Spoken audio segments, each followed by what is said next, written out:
I was 29 when my family decided I existed solely to serve their ambitions. It started subtly as these things always do. A request here, a favor there. Maya, can you handle the catering for this client dinner? Maya, we need someone to coordinate the photography for Dad's retirement party. Maya, you're so good at organizing, can you just take care of the venue booking? I worked as a freelance event coordinator, which apparently translated in my family's mind to free labor available 24/7 for family projects. They never paid me, never even offered. It was always framed as helping the family, or being a team player, or my personal favorite. This is what family does for each other. Except the help only flowed one direction. My brother Derek, the golden child, had spent the last 3 years developing what he called the next revolutionary tech platform, a blockchain-based supply chain management system. I didn't fully understand it, and honestly I don't think he did either. But he talked about it constantly with the unearned confidence of someone who'd never actually failed at anything because the family had always caught him. My parents had invested their retirement savings into his venture. My uncle Robert contributed a 6-figure sum. My sister Vanessa quit her stable marketing job to become Derek's chief brand officer. The whole family had gone all in on Derek's vision. And then 6 weeks ago, Derek announced they'd secured a massive funding round and were planning a launch event to officially unveil the platform to investors, potential clients, and media. We're talking 400 people, Derek said at Sunday dinner, his eyes gleaming. Venture capitalists from 3 different firms. Tech journalists from major publications. Corporate executives who could become our first enterprise clients. This isn't just a party, Maya. This is the moment that defines our family's legacy. Sounds incredible, I said, genuinely happy for him despite everything. When is it? March 15th, 6 weeks away. He paused, glancing at our parents. And we need you to organize it. I set down my fork. What? Organize the launch event, Mom clarified as if I hadn't understood. Derek's team is busy finalizing the platform. Vanessa is handling the branding and messaging. Your father and I are managing the investor relations. We need someone to handle all the logistics. All the logistics, I repeated slowly. Venue, catering, audiovisual, stage design, guest management, security, transportation coordination, media check-in, everything. Derek listed off casually as if he were asking me to pick up groceries. You're an event coordinator. This is literally what you do. Yes, for clients. Who pay me. The temperature in the room dropped 10 degrees. Dad's expression hardened. We're family, Maya. This isn't about money. Dad, a 400-person corporate launch event would cost a client $50,000 minimum, just for my coordination fee. That's not counting the actual vendor costs, which you're also expecting me to, what? Negotiate? Manage? Pay for myself. We'll cover the vendor costs, Uncle Robert interjected. Obviously. We just need your time and expertise. My time and expertise are how I pay my rent, I said quietly. I'd have to turn down paying clients for the next 6 weeks to focus on this full-time. We're talking about a $50,000 value of work. $50,000? Vanessa laughed, actually laughed. Maya, come on. You make some calls, send some emails, show up on the day to make sure everything runs smoothly. Don't be dramatic. I looked at her, this sister who'd never organized anything more complex than a birthday brunch, and felt something cold settle in my chest. You think that's all event coordination is? I think you're trying to extort your own family, Derek said, his voice sharp. This is our moment, Maya. Our family's future. And you're sitting here talking about money like some mercenary. I'm talking about my career. My livelihood. Your career of planning parties? Vanessa air-quoted the word, smirking. Derek is building an actual company. A real business that's going to change an entire industry. And you can't even support your own brother for 6 weeks. Mom reached across the table, placing her hand over mine. Her voice was gentle, which somehow made it worse. Sweetheart, we understand you have your little business. But this is bigger than that. This is family legacy. Derek's success will benefit all of us, including you. When his company goes public, we'll all be taken care of. But right now he needs us. He needs you. My little business pays my bills, Mom. Barely, Dad muttered. The word hung in the air like poison. What was that? I asked. Dad sighed, setting down his wine glass. Maya, let's be honest. You're 30 years old, still renting a studio apartment, driving a 10-year-old car, no retirement savings that we know of. Your event planning hasn't exactly made you successful.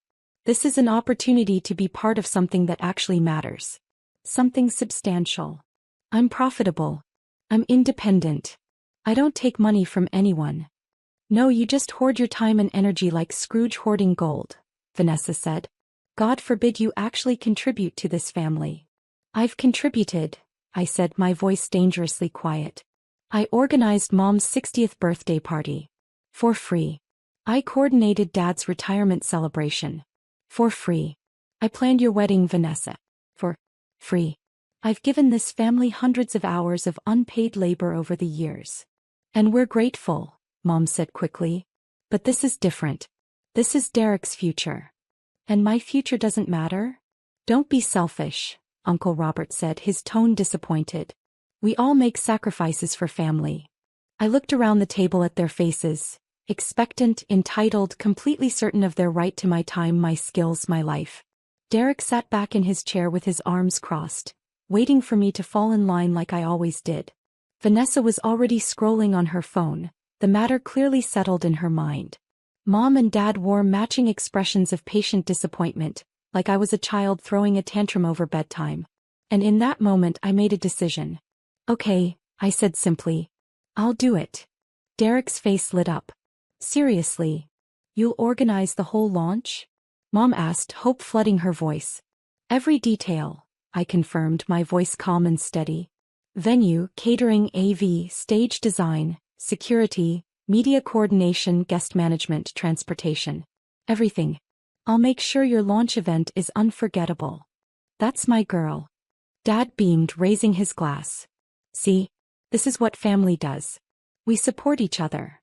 To Derek's launch, Uncle Robert toasted. And to Maya for stepping up. They all clinked glasses, celebrating my capitulation. I smiled and sipped my wine, already planning my escape. The next 6 weeks were a masterclass in theatrical compliance. I took Derek's requirements seriously on the surface.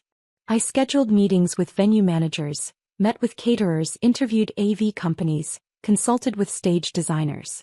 I created elaborate spreadsheets tracking every vendor, every timeline, every detail. I sent daily update emails to Derek and the family, comprehensive reports that made it look like I was working around the clock. And I was working around the clock. Just not on their launch. See, what my family never understood about event coordination is that the real work isn't making calls and sending emails.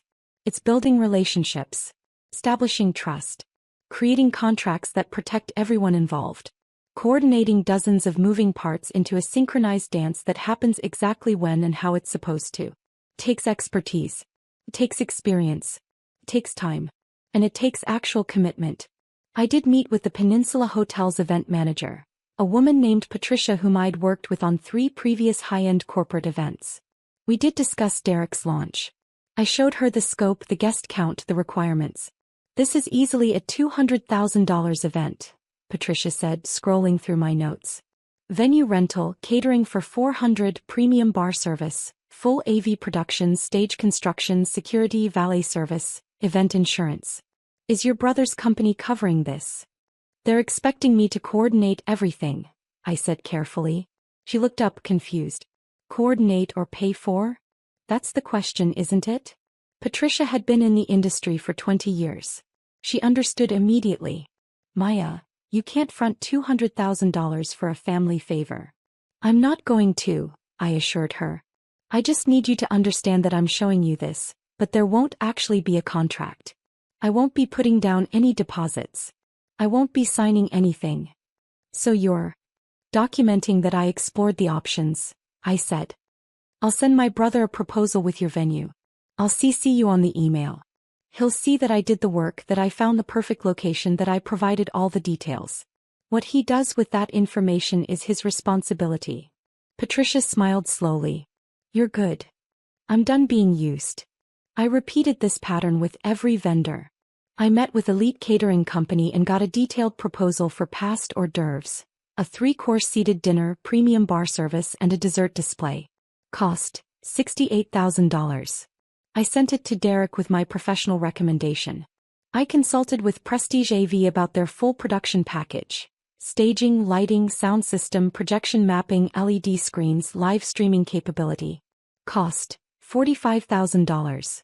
I forwarded the proposal to Derek, noting that they'd need a 50% deposit within 2 weeks to secure the date. I interviewed 3 security companies and sent Derek a comparison chart. I got quotes from 5 different florists. I researched transportation coordination for VIP guests. I created a minute-by-minute timeline for the event, a 47-page document that detailed every single element from vendor load-in at 6 a.m. to venue breakdown at midnight. I sent everything to Derek. Every proposal, every quote, every contract, every decision point that required his signature or his credit card. And Derek, busy finalizing the platform, ignored every single one. "Looks great, Maya," he'd text back. "You're killing it. Just handle whatever needs handling. Derek, the venue needs a $30,000 deposit by Friday or we lose the date. Can you just put it on your card? We'll reimburse you after the funding round closes." "The funding round you're announcing at this event?" "Exactly. Do you get it? Just handle it, sis. You're the best." He actually thought I was going to pay $200,000 out of my own pocket, money I didn't have, for his vanity launch event, on the vague promise of reimbursement at some undefined future date. I didn't argue. I just didn't pay anything. 2 weeks before the launch, Patricia from the Peninsula called me. "Maya, I haven't received the deposit. Are we still on for March 15th? Has Derek contacted you directly?" I asked. "No. I've sent 3 emails. All unanswered." "Then I guess we're not on," I said calmly. "Should I release the date?" "That's probably wise." She hesitated. "Maya, I have to ask. Are you actually coordinating this event?" "I'm coordinating exactly as much as I'm being paid to coordinate," I said. "Which is $0. So I'm coordinating 0 event." "But your brother thinks." "My brother thinks event planning is making some calls and sending some emails. My brother thinks my expertise has no value. My brother expects me to risk $200,000 of debt for his benefit while contributing nothing himself. So my brother is going to learn a very expensive lesson about the difference between planning an event and pretending to plan an event." Patricia was quiet for a moment. Then, "Good for you. Thanks. And Patricia? When he calls you in a panic the week of the event, asking why nothing is booked, your price is just doubled. Charge him the emergency rush fee for everything." She laughed. "I like the way you think." I had similar conversations with every vendor over the next 2 weeks. The caterer released our date. The AV company booked another event. The security firm scheduled a different client. The florist allocated their inventory elsewhere. One by one, every element of Derek's unforgettable launch event evaporated into nothing. And I kept sending him updates. "Confirmed venue details with Peninsula. They're ready for us." They had no booking. "Finalized catering menu with Elite. It's going to be incredible." No contract existed. "AV production is locked in. The stage design is perfect." They'd never received a deposit. Derek barely read these emails. He was too busy rehearsing his keynote speech, preparing his demo, practicing his pitch for the investors. He was so focused on the content of the event that he never once verified that the event itself actually existed. Neither did anyone else in my family. Mom asked me once, 3 days before the launch, "Sweetheart, is everything on track?" "Everything is exactly as it should be," I told her. Which was true. Everything was exactly as it should be when you don't actually plan or pay for an event. "I'm so proud of you for stepping up," she said, hugging me. "Derek is going to be so grateful." "I'm sure he will be," I agreed. On March 10th, 5 days before the launch, I bought a plane ticket to Barcelona. One way. Departing March 14th at 11 p.m. I'd been planning this for longer than 6 weeks actually. I'd been saving for 2 years to take an extended trip through Europe, working remotely while exploring cities I'd always dreamed of seeing. My freelance business was 100% digital. I could coordinate events from anywhere with Wi-Fi. The family's exploitation of my time and skills had simply accelerated my timeline and solidified my resolve. I wasn't just escaping the launch event. I was escaping them. On March 13th, I sent my final email to the family group chain. Launch day tomorrow. Everything is ready. This is going to be the event of the year. Can't wait to see Derek's vision come to life. So proud of our family. Derek responded with a gif of someone popping champagne. Vanessa sent 3 fire emojis. Dad replied, "That's our Maya. Always coming through." That evening, I packed my 2 suitcases, cleaned out my studio apartment and left my keys with my landlord. I'd already given notice. I wouldn't be renewing my lease. Everything I owned was either coming with me or going into storage. At 8 p.m. on March 14th, I turned off my phone and headed to the airport. At 11 p.m., I boarded a flight to Barcelona. At 6 a.m. Eastern Time on March 15th, the morning of the launch, I was somewhere over the Atlantic Ocean, sleeping peacefully in my economy seat, my phone powered off and packed deep in my carry-on. I didn't see the texts. I didn't hear the calls. I didn't read the emails. But I heard about them later. Or did I hear about them? According to my friend Rachel, the only person outside my family who knew my plan. This is what happened. 6:15 a.m. Derek arrived at the Peninsula Hotel with Vanessa and his tech team to begin setup. The front desk had no record of any event booking under his name or his company name. 6:20 a.m. Derek called me. Straight to voicemail. 6:22 a.m. Derek asked to speak to the manager. Patricia came down and very professionally explained that they'd never received a deposit, so no event was scheduled. She showed him the emails she'd sent me, all unanswered. She showed him the proposal I'd forwarded to him, which he'd never signed or responded to. 6:25 a.m. Derek called me 6 times in a row. All voicemail. 6:30 a.m. Vanessa called me. Voicemail. Mom called. Voicemail. Dad called. Voicemail. Uncle Robert called. Voicemail. 6:35 a.m. Derek tried to book the venue for that evening. Patricia quoted him $85,000, the emergency same-day rate. He didn't have $85,000 available. His business account had been depleted funding the platform development. His personal credit cards were maxed out. 6:45 a.m. Derek called the catering company. They had no booking, no contract, no record of our conversation beyond the proposal they'd sent me. Same-day catering for 400 people? If they could even do it, they couldn't. It would cost $120,000. 7 a.m. The AV company had no booking. The florist had no order. The security firm had no contract. The valet service had no reservation. 7:15 a.m. Derek called his investors, his media contacts, his VIP guests. "We're having some technical difficulties with the venue. We might need to postpone." 7:30 a.m. The investors started pulling out. If you can't even organize a launch event, how are you going to manage a complex platform deployment? 7:45 a.m. Tech journalists began tweeting about the chaos. #SupplyChainPro launch event in complete disarray. Company can't even manage their own event logistics. How will they manage client supply chains? 8 a.m. Derek stood in the Peninsula lobby, his phone exploding with cancellations, his sister nowhere to be found, his entire launch event literally non-existent, and 400 people starting to ask questions about why they were receiving event postponed messages. 8:30 a.m. One of the venture capital firms officially pulled their funding commitment. This demonstrates a fundamental lack of operational competence. 9 a.m. Vanessa posted in the family group chat, "Where the hell is Maya?" 9:15 a.m. Dad tried to salvage something by booking a conference room at a nearby Holiday Inn. Capacity, 50 people. Cost, $2,000. He put it on his personal credit card, the one he'd been saving for their anniversary cruise. 10 a.m.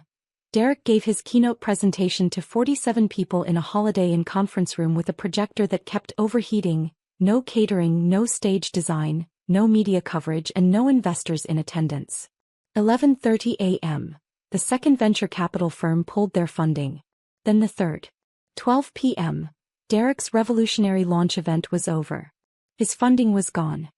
His media moment had turned into a cautionary tale. His family was frantically trying to reach me. 2 p.m. I landed in Barcelona, still blissfully unaware, my phone still off. I turned my phone on 3 days later, after I'd settled into my Airbnb in the Gothic Quarter, slept off my jet lag and had my first real plate of patatas bravas. 374 missed calls. 842 text messages. 296 emails. I made some coffee, sat on my tiny balcony overlooking the narrow Barcelona street and started reading. Derek, where are you? Derek, nothing is booked. Derek, you ruined everything.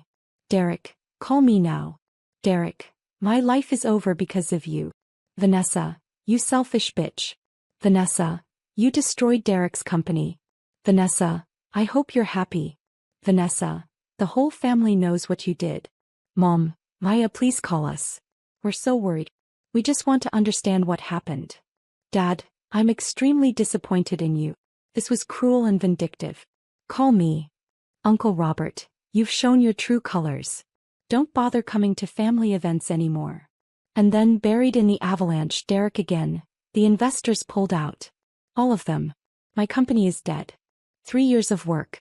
Mom and Dad's retirement savings. Uncle Robert's investment. All gone. Because you couldn't be bothered to do your job. I will never forgive you.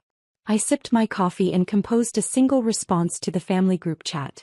I did exactly what I was paid to do. You paid me $0, so I delivered $0 of work. You wanted me to coordinate a $200,000 event for free, expecting me to front all costs on vague promises of future reimbursement. You ignored every proposal I sent, every deadline I highlighted, every decision point that required your action and your money. I sent Derek 47 emails over 6 weeks with vendor proposals, contract deadlines and deposit requirements. He responded to 4 of them, always with, just handle it, or, put it on your card. I sent the entire family a detailed budget breakdown showing $200,000 in vendor costs. None of you offered to pay a single dollar. You didn't want an event coordinator. You wanted a miracle worker who would manifest a professional corporate launch out of thin air and debt. You wanted me to sacrifice my financial stability, my professional reputation and my own client obligations for Derek's benefit, while contributing nothing yourselves. So I did contribute nothing. Just like you. I'm in Barcelona. I'll be traveling through Europe indefinitely. Don't contact me unless you're ready to have a real conversation about how this family treats me. And Derek? The difference between your failed company and my little business is that I actually understand the value of professional services. You learned that lesson the hard way. Good luck rebuilding. You'll have to do it without my free labor. I blocked all their numbers and went to get lunch. Rachel filled me in on the aftermath over video calls during my first month in Europe. Derek's company collapsed completely. Without the funding, he couldn't finish platform development. His small team quit when he couldn't make payroll. The revolutionary blockchain supply chain system died before it ever launched. Derek had to move back in with our parents, who now blamed both of us. Him for the failed company, me for the failed launch, neither accepting responsibility for their own role in the disaster. Vanessa's chief brand officer stint lasted exactly as long as Derek's funding. She was back on LinkedIn searching for marketing jobs, her resume now showing a 3-year gap she had to explain to skeptical recruiters. Uncle Robert tried to sue Derek for his investment back. Family dinners became lawyer meetings. The whole thing devolved into a civil suit that drained what little money they had left. Me. I coordinated 3 events from Barcelona in my first month. A destination wedding in Ibiza, a corporate retreat in Madrid and a product launch in Valencia. All paid in advance. All professionally contracted. All executed flawlessly with local vendors I researched and vetted properly. My little business was thriving. In my second month, I sent one final email to Derek. Just one line. Professional event coordination for a 400-person corporate launch. $50,000. Learning that expertise has value. Priceless. You're welcome for the education. He never responded. 6 months later, I was in Prague coordinating a tech conference when I got a Facebook message from Vanessa. Mom had a heart attack. She's in the hospital. Stable but scared. She's asking for you. I stared at the message for a long time. Part of me wanted to ignore it to maintain the boundary I'd built. But Mom, for all her faults, had never been intentionally cruel.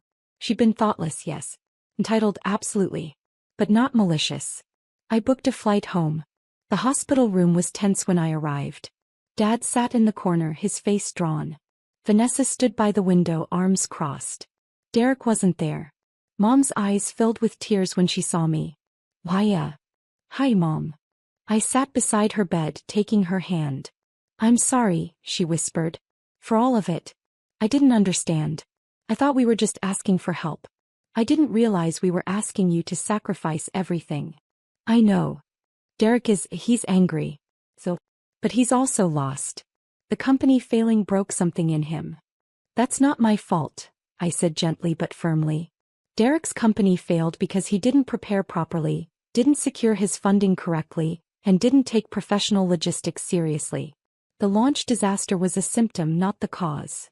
But if I had just sacrificed $200,000 I don't have, destroyed my own credit and abandoned my paying clients for Derek's benefit? I shook my head. Mom, that wouldn't have saved his company. It would have just destroyed my life too. She was quiet for a moment. Then, you're right. I see that now. I'm sorry it took this for me to understand. I accept your apology, I said. But things are different now. I love you. I'll visit when I can.